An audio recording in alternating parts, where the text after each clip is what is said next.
Welcome back, everyone, to the second session of today, of day 2 of the DisinfoLabs conference. We've got a fantastic lineup of speakers today, and we are up to almost 200 participants for this session. So, and the number is climbing. So we're very happy that you can join us from Europe, from North America, and speakers and attendees from different regions across the world. So welcome. So in our next session, we will discuss how from content curation to targeted advertisements, online platforms engineer the so-called attention economy. Our speakers will try to identify new ways to design accountability and measure the impact of the online information sphere. Moderating our session is Matthias Vermeulen, Policy Director at AWO, a data rights agency with offices in Brussels, London, and Paris. And at AWO, Matthias helps organizations share, apply, and enforce data rights in the fields of AI, online content regulation, and cybersecurity, amongst others. And in your previous role, I believe you worked in the European Parliament for an MEP who worked as the UN Special Rapporteur on the protection of human rights while countering terrorism. So you worked a lot on terrorist content and issues related to that. So thank you very much. Matthias, the floor is yours, and the 3 additional speakers will be joining us now, I believe. Thank you. Thank you very much, Thomas, for that introduction. And we have a lot of interesting topics to explore this afternoon. I think I will immediately continue to introduce our 3 panelists today. First with us, we have Clare Melford, the co-founder and executive director of the Global Disinformation Index, which is a truly fantastic initiative that aims to disrupt, defund, and downrank disinformation sites. Now, Clare is an experienced CEO in the commercial and non-profit sectors and an expert at building cross-sector partnerships. She was the CEO of the International Business Leaders Forum and worked as a managing director of MTV Networks Nordics as well. She was also the founding board member of Girls Not Brides, the global coalition to end child marriage. Next up, we have Guillaume Chazlow, a computer scientist who focused in his PhD on Monte Carlo tree search methods. And if you don't know what it is, I won't hold it against you, but it's essentially are search algorithms for certain decision processes, most notably those employed in software that plays board games like Go, for instance. Most recently, after working at Microsoft, YouTube, and Google, he created the website Algotransparency.org to analyze the impact of YouTube's AI on major societal issues. And Guillaume is also a Mozilla Fellow and an advisor at the Center for Humane Technology. Finally, we have Matthias Spielkamp, the executive director of Algorithm Watch, which is an evidence-based advocacy organization with the mission to hold algorithmic systems to account. And before creating Algorithm Watch, Matthias was a journalist for 25 years. And I think relevant for our discussion today is that one of Algorithm Watch's flagship projects is governing platforms, where the organization develops governance proposals for platforms in collaboration with a network of civil society organizations from around Europe. Now, before we jump in, first a general housekeeping matter and a reminder to the audience. Please send your questions to the channel labeled Q&A and make sure that they are sent to all panelists. There's also a separate chat channel that you will be able to comment in, but please know that I will be mainly reviewing questions from the Q&A channel rather than the chat channel. Now, moving on to the first topic of our session, we've just seen a presentation about how certain design features make advantage of our cognitive bias to distribute content in order to keep us online for as long as possible, which is a topic that is very much front and center now in the EU and beyond, not only due to a recent Netflix documentary called The Social Dilemma. And I'd be interested in hearing from our panelists what their take is on this increasing attention to the attention economy, actually. Guillaume, let's start with you. You worked at YouTube. When did you realize actually something might be going on?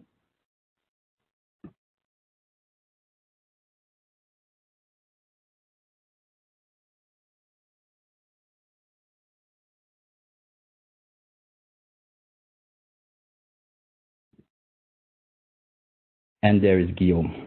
Yeah.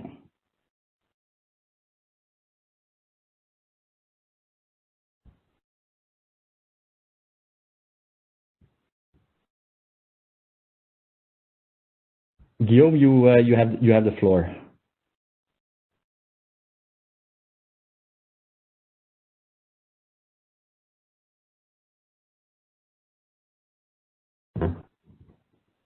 We are having a slight little technical issue with the connection to Guillaume.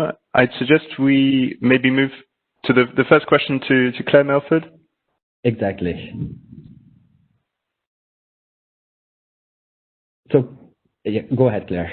Do you want me to? Do you want to ask a slightly different question, or do you want me to address the same question of when did I first pay attention to the attention economy?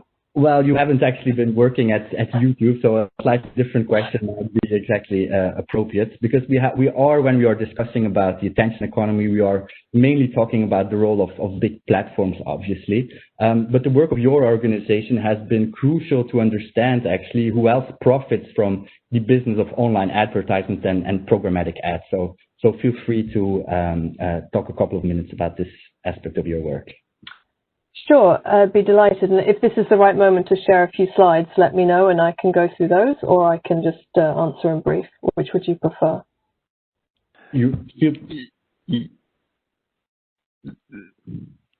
The slides should be coming on now. Okay, great. I will take you through a few slides, which will give Guillaume a chance to get his connection sorted. So thank you very much for the opportunity to say a few words. Hopefully the latency issue is okay now and I can control the slides. Let's see if this works. At the moment, nothing is happening. So let's see. Now I still don't have control, so if someone at EU DisinfoLab can move the slide on, that would be great. Yep, so we'll move it along now. Wonderful, thank you. So we're very used to thinking about disinformation as a politically motivated thing, but it is also a business. And the slide following, if you could move to the next slide, will help explain why that is. In the last 20 years, the online advertising has gone from virtually nothing to virtually everything. And that's the red line going up to $260 billion this year. And note also the topmost grey line, which declines dramatically. That is the advertising spend going on newspapers, and that has declined hugely, which is one of the reasons why our journalists are in such dire straits at the moment. Now, much of this online advertising is placed automatically through what's called programmatic advertising, which we were alluding to earlier. And that is where real-time auctions happen for your eyeballs every time you click on a website. And that's why you might see when you click on a website, the ads load a little bit slower than the content.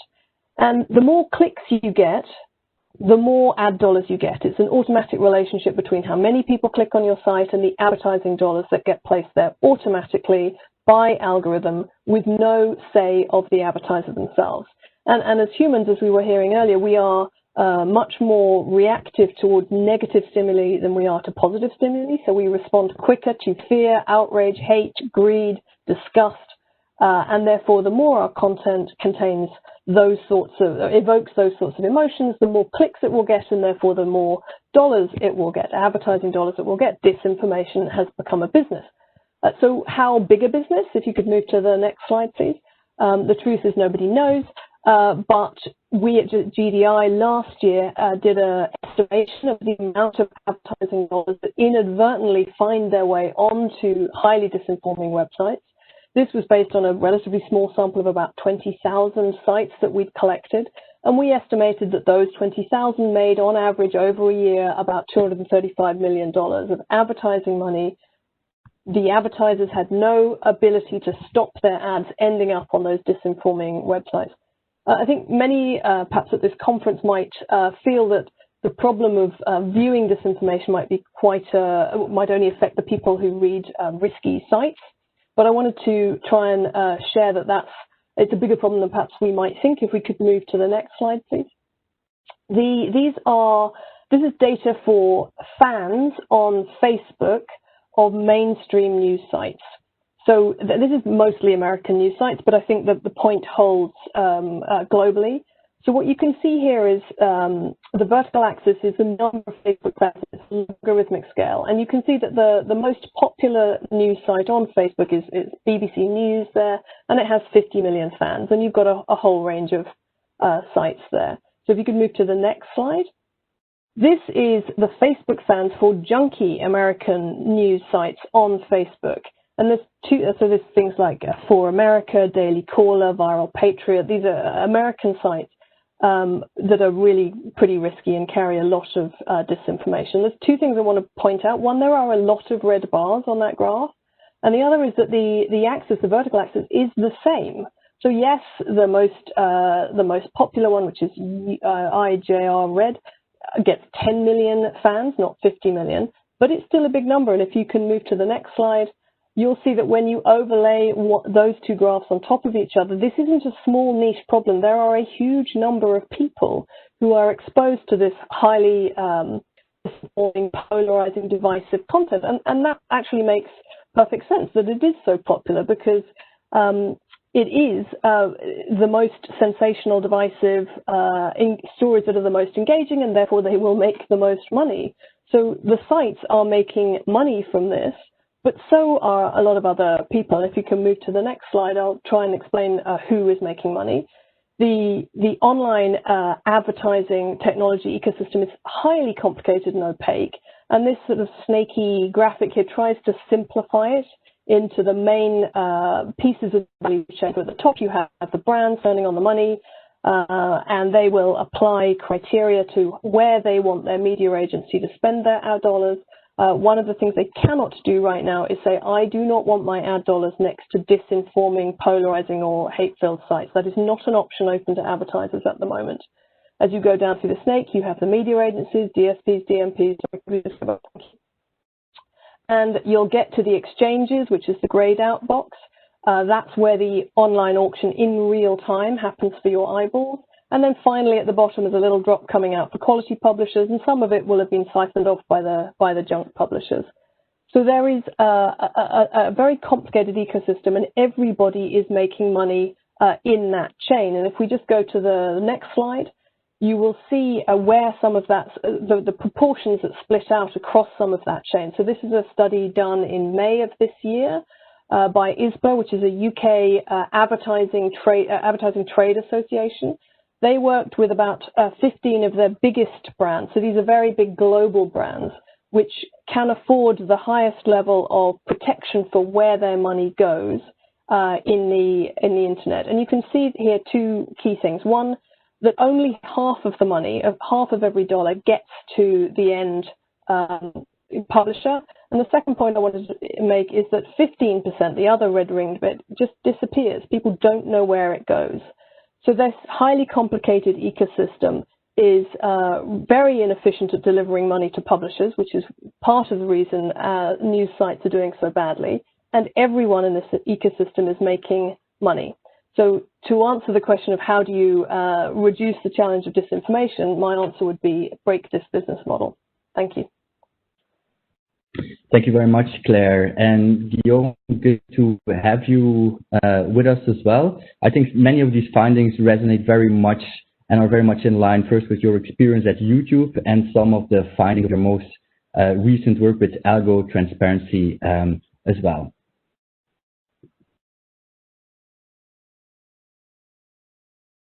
Can you hear us, Guillaume?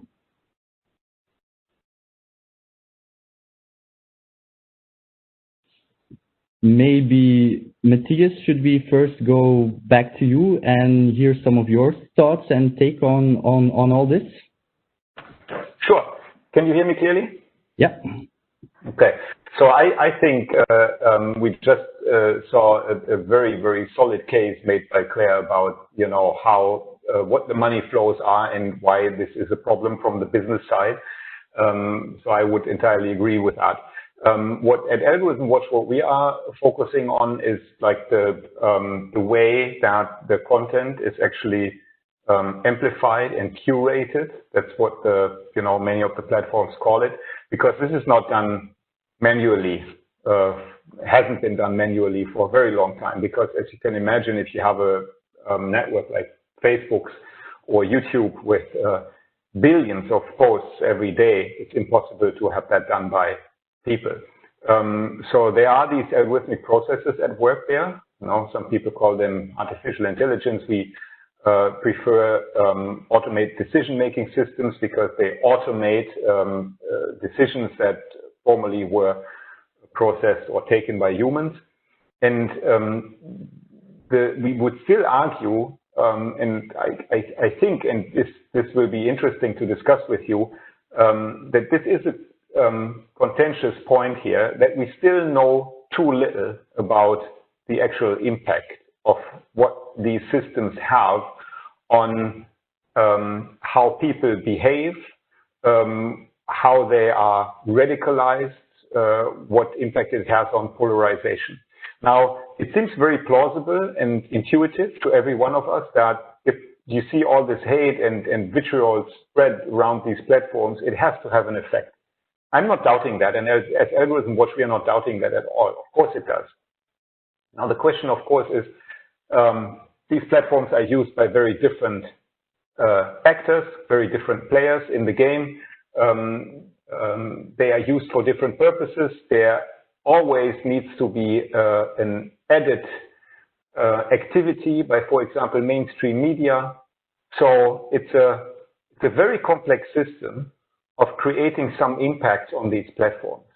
And because we are also, as an organization, defending human rights, especially freedom of expression, freedom of assembly, we need to find a balance here in the sense that if we are asking for very harsh measures, for example, in terms of automated content control, things like that, I mean, you're very familiar with that, Matthias, looking at some proposals like the terrorist online content regulation.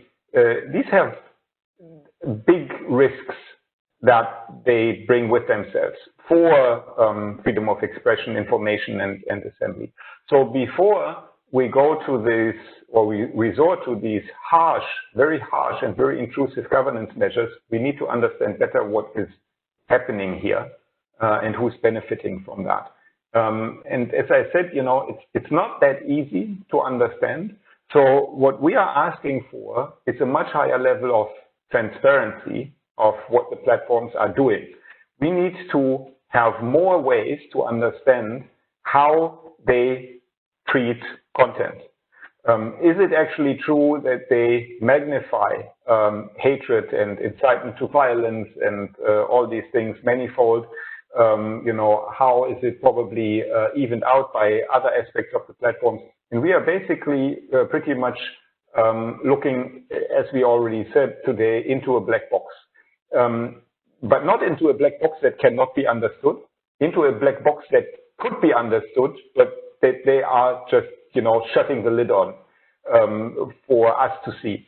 So what we have developed in our Governing Platforms project as a governance proposal is to come up with a clear mandate or obligation, clear obligation for these platforms to offer a lot more information about their inner workings. And what we also already addressed, I hope successfully so, is that they are usually countering by saying, yeah, but there's privacy, and this all needs to be compliant with the General Data Protection Regulation, and we can't offer that insight into what is going on because you would violate people's privacy. I call bullshit on that and say, yeah, this is not the case, We have means to address this. We have means to offer transparency and still respect people's privacy. So this is what we have come up with in detail, and this is what we supply to the European Union as a suggestion under their Digital Services Act that they are working on right now. And let's hope we can get a step further in that.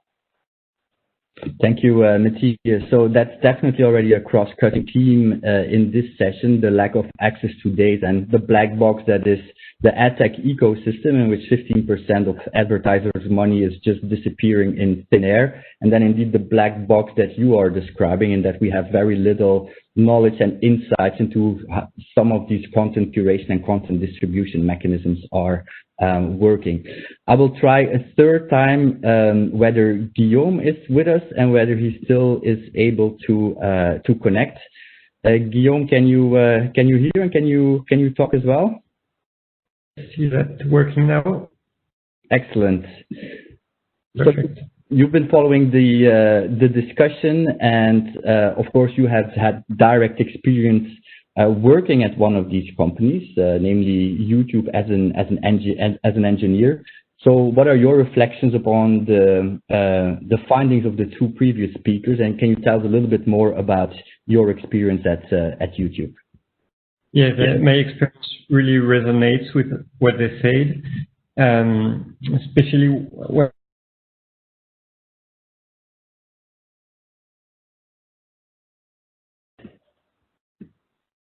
and I'm afraid we might have lost Guillaume as well. Try for 5 more seconds. Can you try one more time, Guillaume? No, I don't think it's going to work. So we'll have to move to a second aspect, actually, like a second topic that I'd like to discuss in this particular session is all these companies have been taking actually in the past couple of months a number of measures to change the way information is distributed on their platforms, especially since the start of the COVID-19 crisis. Like we have seen how platforms have increasingly promoted authoritative content, even changed content moderation policies to a certain extent, for instance, to cover broadened definitions of harm. How do you guys actually assess the effectiveness of these measures? And do we actually have enough data to properly assess the effectiveness of these measures? Are they enough and sufficient? Maybe Matthias, you can take the floor. Well, this is a hard question to pose to us because unfortunately we haven't done any evidence gathering on that specifically. So I would not like to answer in the sense that yes, they have done enough or no, they haven't done enough. But what we again see is that most of the time what we need to rely on is the self-assessment of the platform. So, of course, we can, and this is where it relates very much to the work that we are doing in this probing and trying to scrutinize the platforms. We can always resort to try to find out from the outside. For example, this doesn't have to do anything with the COVID situation right now, but my colleague Nicolas Kaiser-Brill, he's a reporter and a data journalist at Algorithm Watch. He did this experiment trying to find out, for example, how Instagram treats different kinds of content. And the hypothesis was that because this was told by certain influencers to us, that was the starting point of our research and the investigation was that whenever they post images that have more bare skin, not naked, of course, but just the level of bare skin that the platforms allow, the more bare skin, the better the posts are promoted. So it's not an easy task to find out whether that is actually the case. So we produced quite an elaborate idea of how to do this with donations by people who installed browser plugins on their computers and then sent the data that they saw back to us so we could analyze it. And there are clear indications that this is the case. It is a fact that Instagram is pushing these pieces of content. Now, what happens if you then ask Facebook about it, Instagram's parent company? They say, well, you have entirely misunderstood how Instagram works and the algorithm works, and actually we cannot really see how this could happen. And no, we will not provide you any kind of meaningful data to underscore our claim that you have come to false results in your research.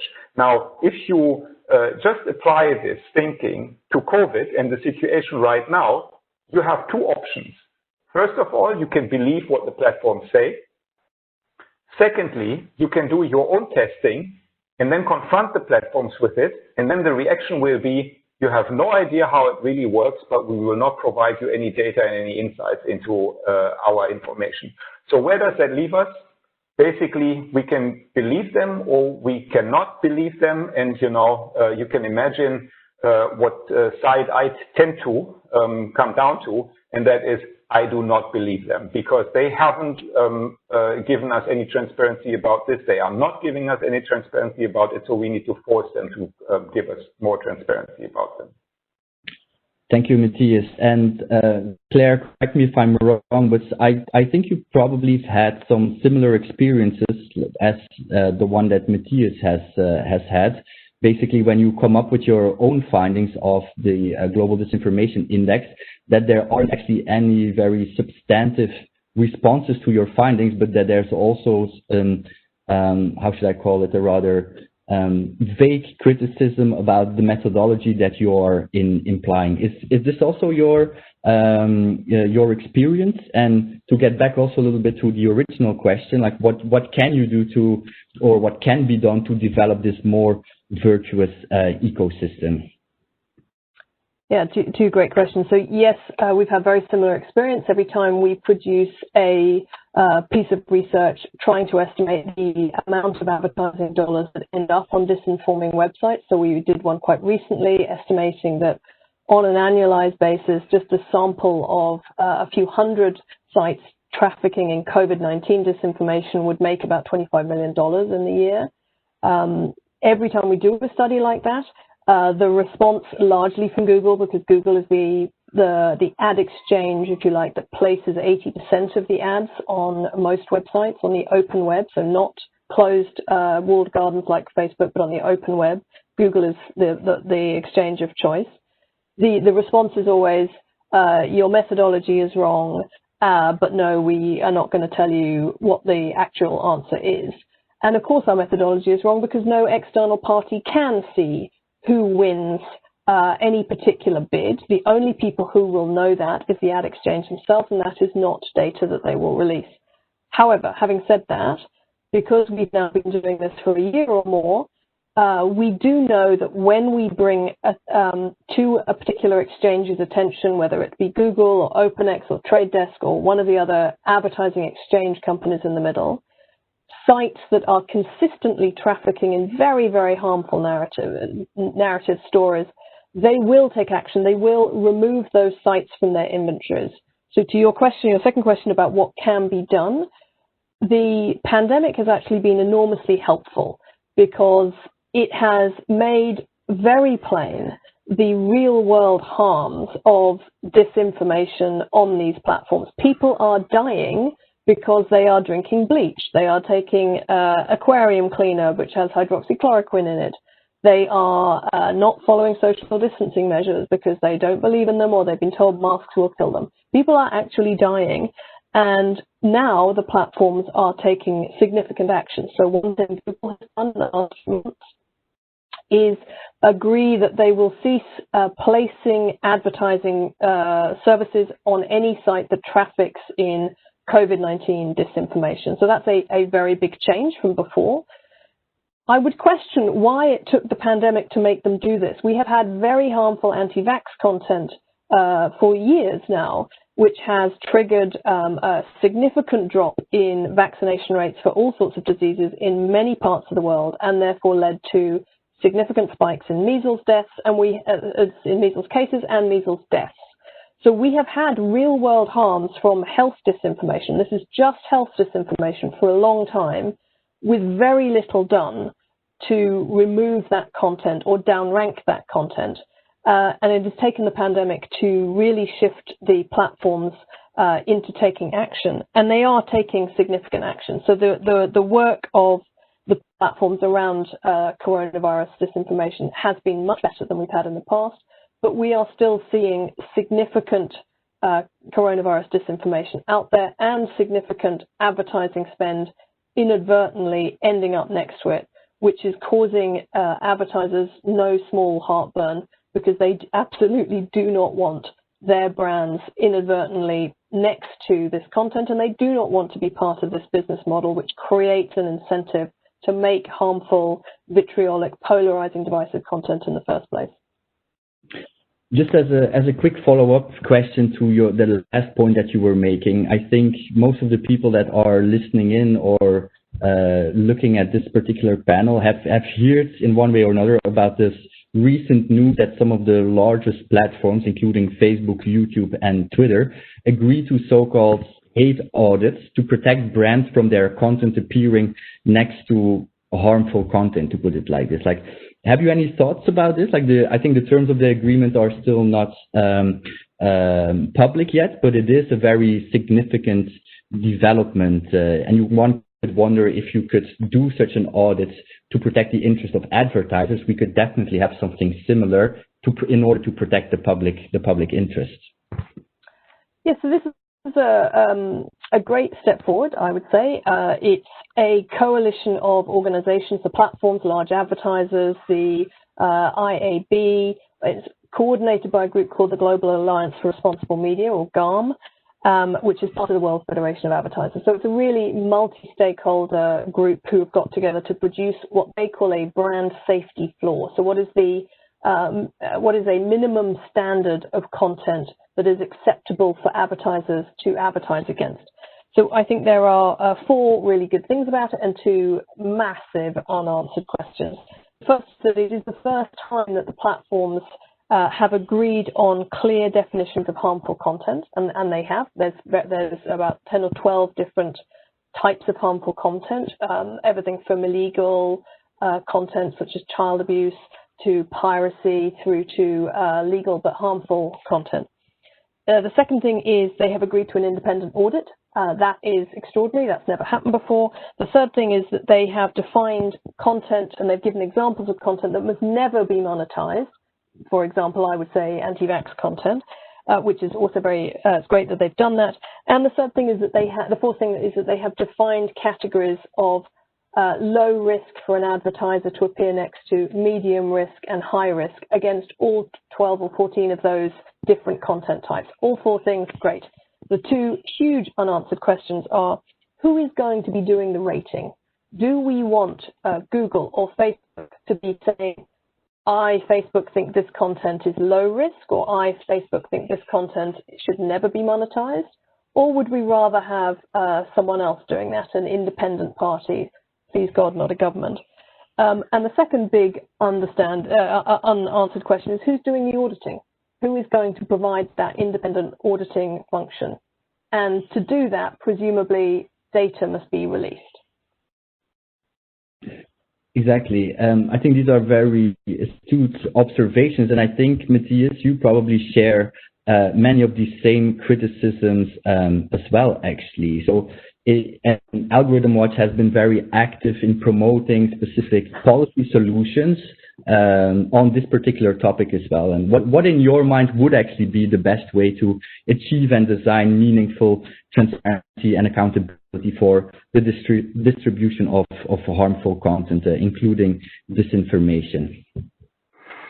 We are not looking specifically at disinformation or harmful content, but what we are arguing is that in order to find out what is happening on the platforms, we need this general higher level of transparency. And also, and this is what I find very interesting in what Claire just said, because we have the same question, also auditing measures.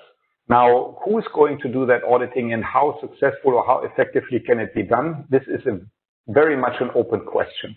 I would just like to share this very, open information, but I think it's interesting, just the way or what speaks out of this piece of information. There was this important competition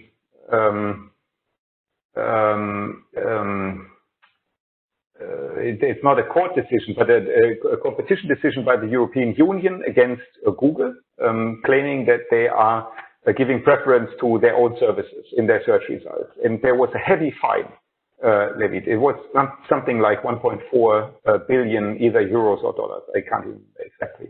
Now, after that was done, there was this idea that there needs to be someone auditing whether they are complying with not paying the fine. That's easy, you know, you can have a look at the bank account, but with what they are asked to change in how they actually list the search results. And then the European Union put out a call for someone to do this auditing. And they put a price tag of 10 million euros on it. So they said, you know, you can apply for this job of auditing for this one specific thing that needs to be guarded, you know, that Google is actually behaving. And we are forking up 10 million euros for it. So you can sort of come up with an idea of how complex and complicated and resource intensive this is. So this is a question that we need to address now, because it's in the beginning, it's starting to take shape. You know, what do we need? What kind of data do we need? And then what kind of auditing measures are appropriate? And one last sentence about this, because we are rather on the side of not arguing that let's audit for disinformation or let's audit for hate speech, but give us access to the data, and then let us discover, and us means academic researchers, civil society, and probably also government auditors. Let us find the patterns and the structures that we may take issue with, you know, because otherwise we may just all be looking in the wrong direction and not coming up with, for example, risks that we can identify when they are there, but we could also have foreseen them. Thanks, Matthias. And I think both your comments and Claire's comments bring us immediately to, I think, a relevant question in the chats. It's a question from Thomas Schmidt from the Perm Rep of Luxembourg to the European Union. And he basically asked for the future Digital Services Act, and taking into account what will be agreed on the terrorism regulation, how far should the EU go in terms of providing more advertisement transparency, notice and takedown, more flagging obligations? What do you think should be included in this digital service in terms of new regulatory measures? And he also asked additionally, would you see any added value in a regulatory or enforcement EU body for transparency measures pledged or taken by the platforms? I don't know whether you, Matthias, or Claire, do you want to step in?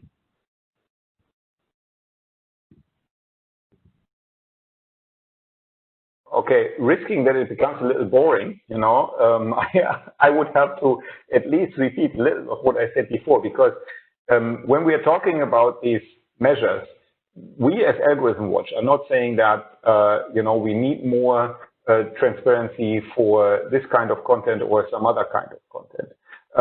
But this is for us to find out later when we have access to the data.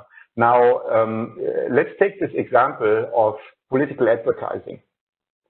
As far as I know, as far as I understand, let's put it this way, we still have an unresolved issue here in defining what actually is political advertisement, right? So if we start out by trying to define what political advertisement is, and then try to look for this and, you know, how much money is spent on this and, you know, how it is amplified and how it is distributed, we may miss then a ton of information or posts or advertisements that we did not include in our definition of political advertisement, but in the end may have quite an impact, you know, on people's perceptions of what the world looks like or what candidate A or candidate B stands for. So we are not so much right now asking for these concrete measures in terms of flagging or downgrading, but we are first of all asking for this access so we can see better what is going on. Mm-hmm. Claire, a question to you from the chat as well, from Claudia Onis. asking whether you can comment on ad tech companies providing ad services to known disinformation sites. The question is like, is this a widespread phenomenon and or a rising business model for ad tech companies? Is this actually a prominent business model for ad tech companies?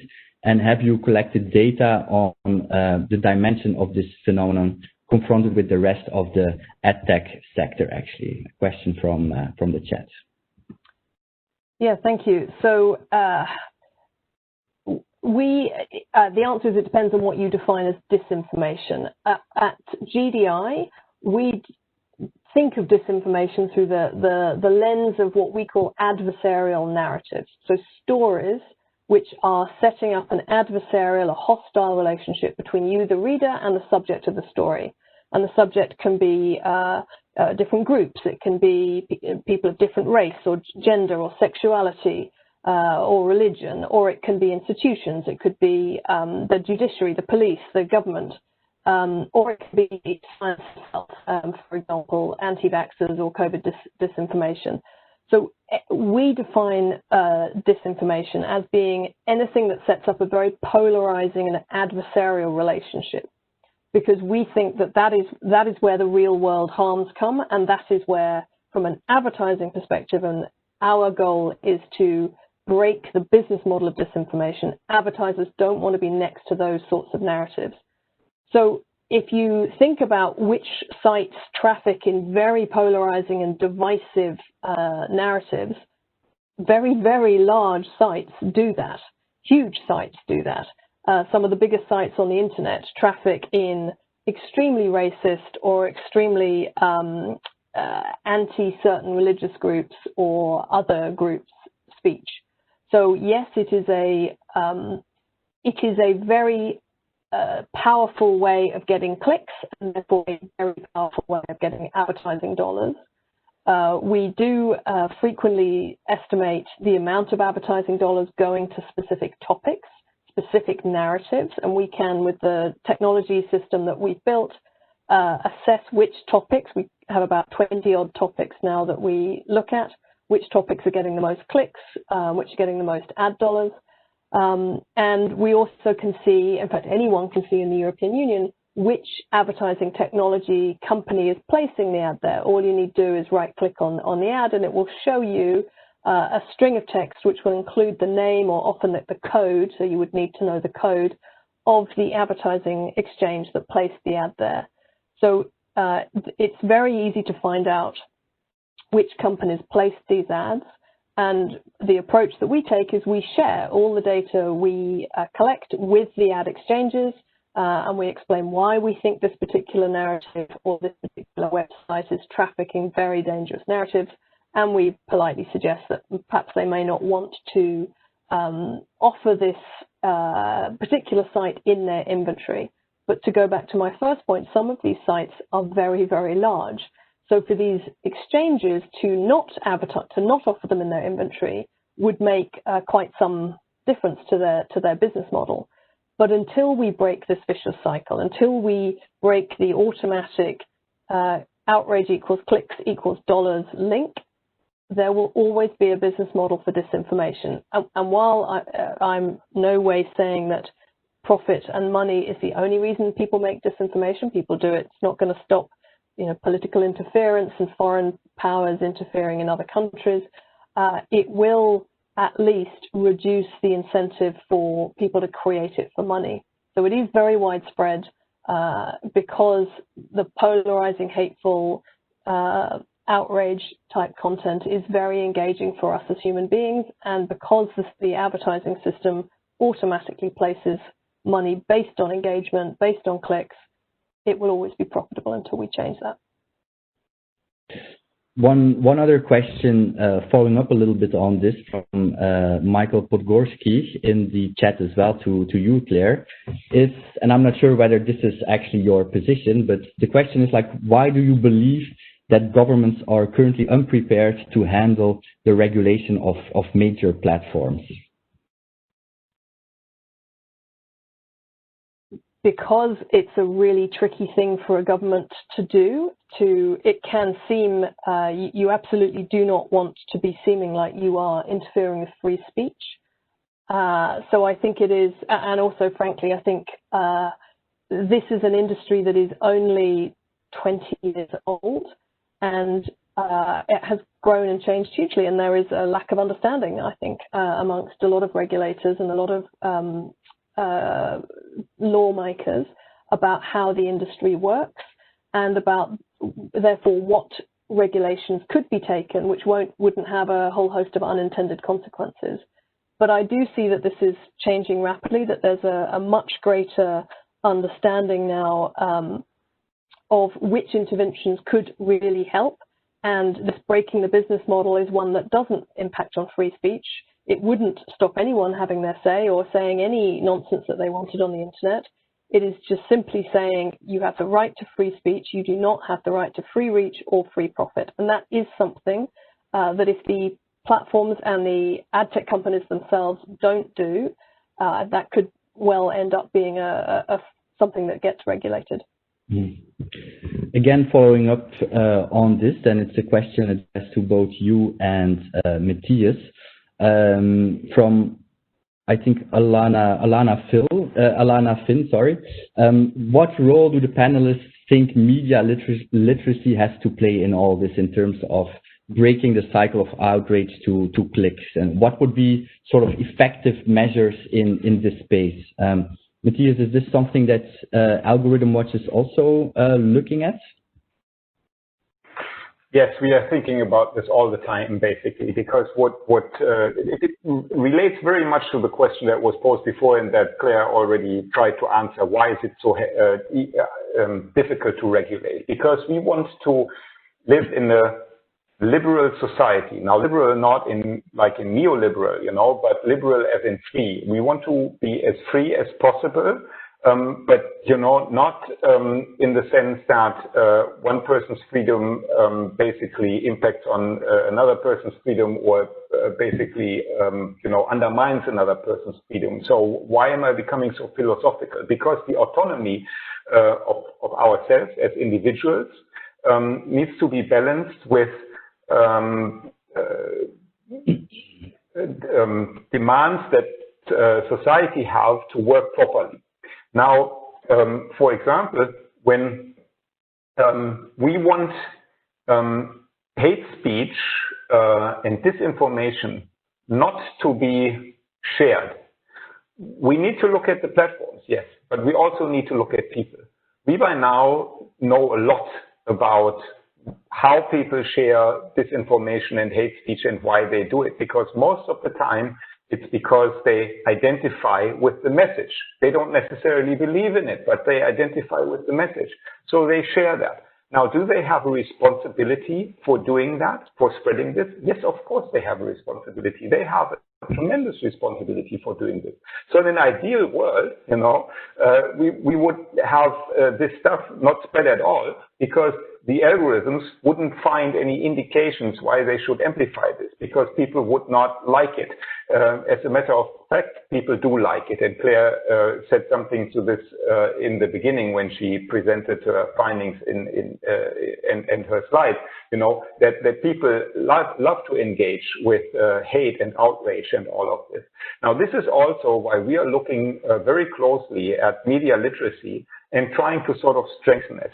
First of all, by doing our journalistic work, by producing stories that explain to people how these systems work and how to better understand them, but also in a concrete project that I won't go into detail right now, but where we will provide a platform for people to actually understand the way their data is used better, and also this includes the development of curricula for teachers to be used in school, but also for media literacy trainers to be used in trainings.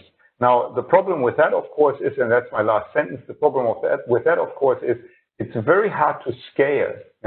It's very hard to scale to come up with models where millions of people would benefit from it. And I'm not even talking about behavioral change, which is just very, very hard to sort of come by. But yes, media literacy is very high on our agenda.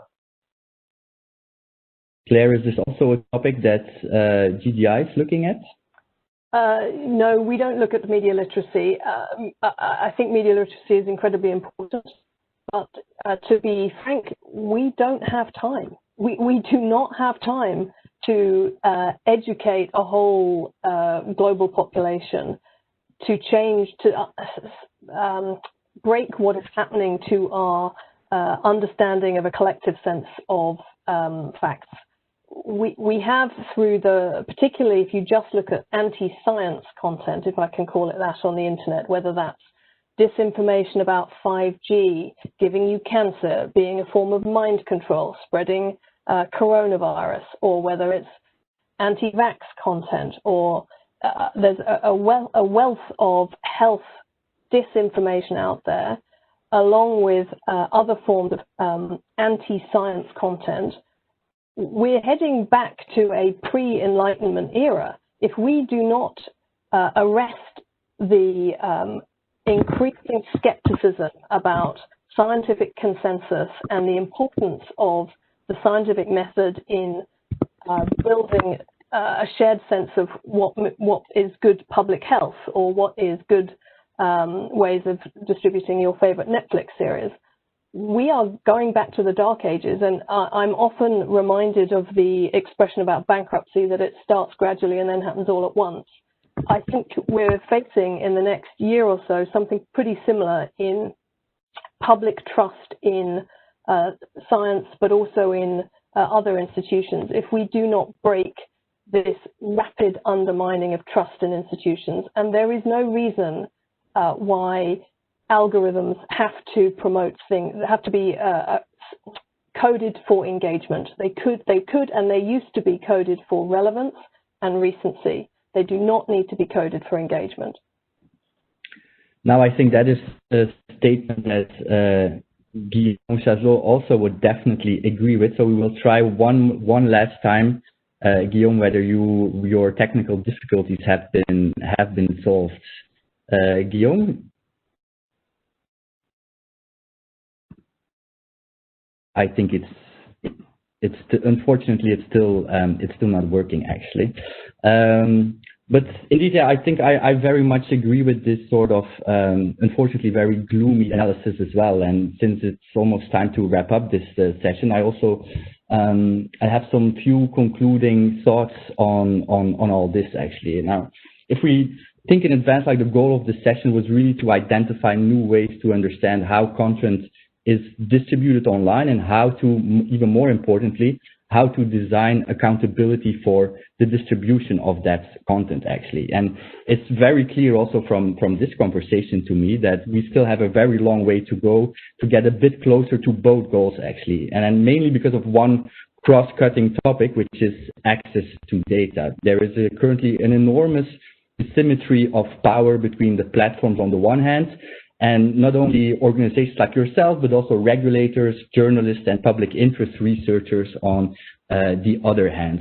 And I think like what Matthias has been saying is very crucial in this context. It is really important to have access to this data, because without it, we'll need to take platforms on their words, basically. Like when they have said, we have reduced the exposure of borderline content to our viewers in the US and UK with 70%, or when they say we are able to remove 99% of all terrorist content before it's being uploaded. I think the platforms have been taking some very small baby steps to reduce this information asymmetry, like for instance, Facebook's initiative on Social Science 1 or the ad libraries for political ads. But I think these are all very much just drops in the ocean. And as a result of this inaction, we have seen the emergence of alternative ways to access such data, which all have their flaws. You have scraping being done by academics and journalists, which are usually illegal according to the terms of services of these platforms. You have experiments such as Algotransparency by Guillaume, or the Instagram campaign that Matthias was discussing.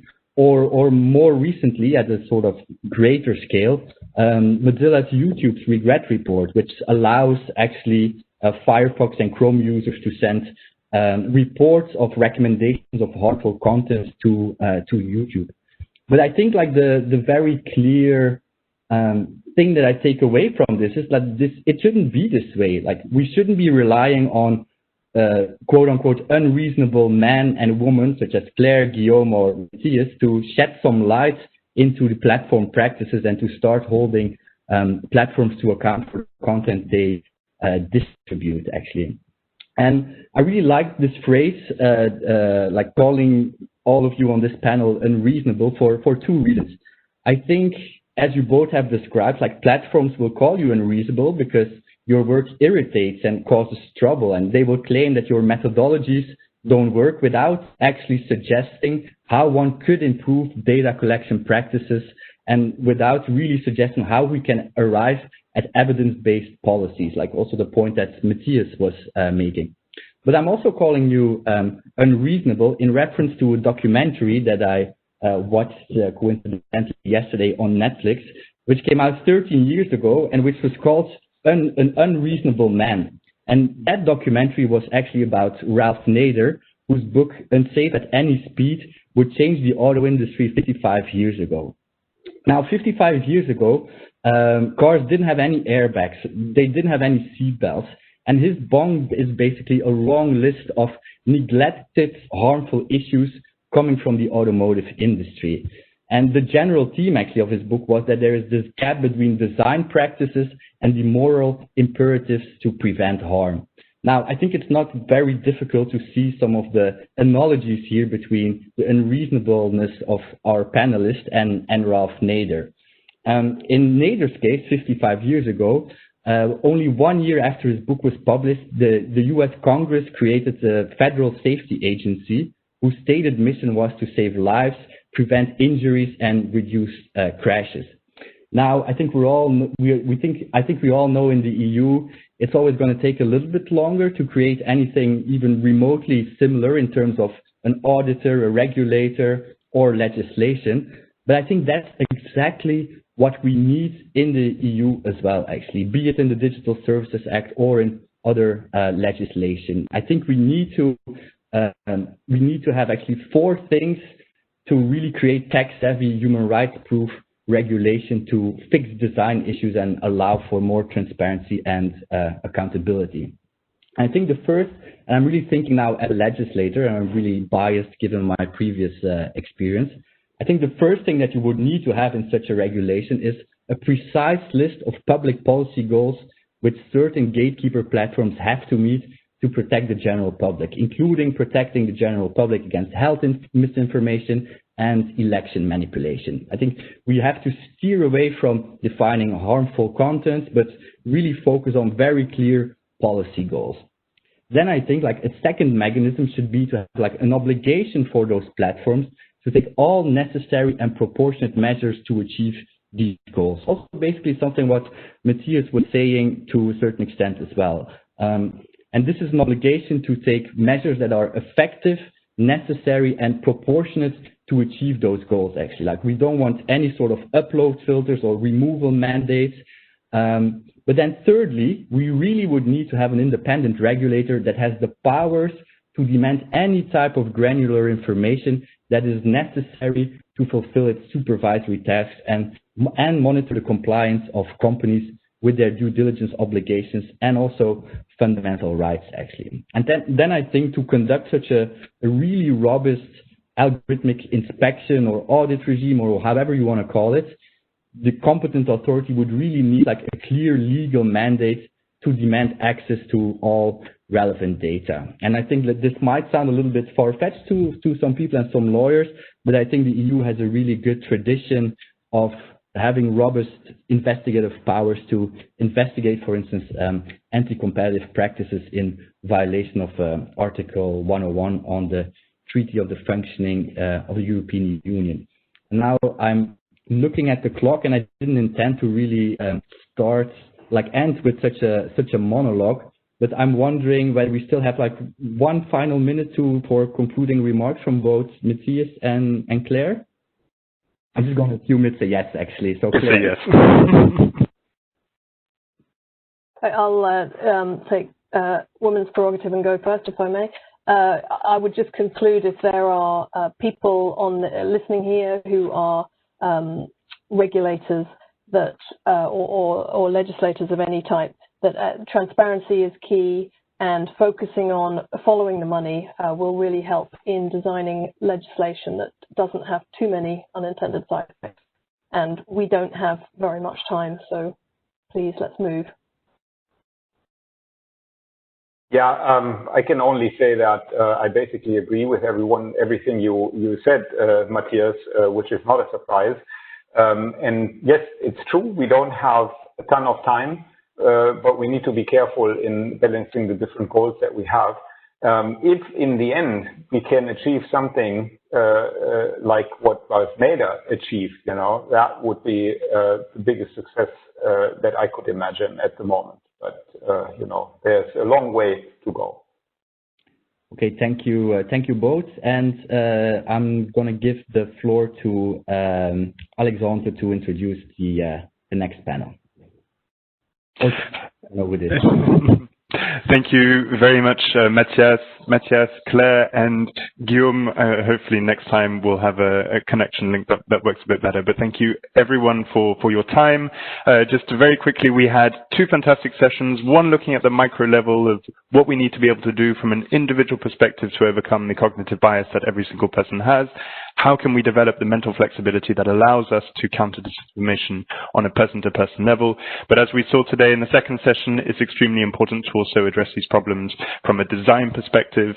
And for that, we need regulation and we need discussion and dialogue with the platforms, which is exactly what we'll be doing on Wednesday with regulators on the second session of the day, where Paolo Cesarini, the head of unit for platforms at DG Connect, will be hosting a session with Lubos Kuklis from the European Regulator for Audiovisual Media Services, and Benoît Loutrel, the former head of the social media networks, the social media task force for the French government, and former head of l'ARCEP. And Gabriel Guillemin from Article 19 will be having this discussion tomorrow afternoon. So don't miss it. The invitations for tomorrow's sessions will be sent out tonight, so you will have them in your diary. And then we will pursue on Thursday with a very exciting discussion with the platforms themselves, Facebook, Google, and Twitter. And then on Friday, we will hear from Commissioner Vice President Vera Jourova on the Commission's plan to regulate in the European Democracy Action Plan on disinformation. With that, a big thank you to everyone. We were over 180 participants for this afternoon session. Thank you everyone from the bottom of our heart from EU DisinfoLab, and to everyone, good afternoon, good morning, and good evening.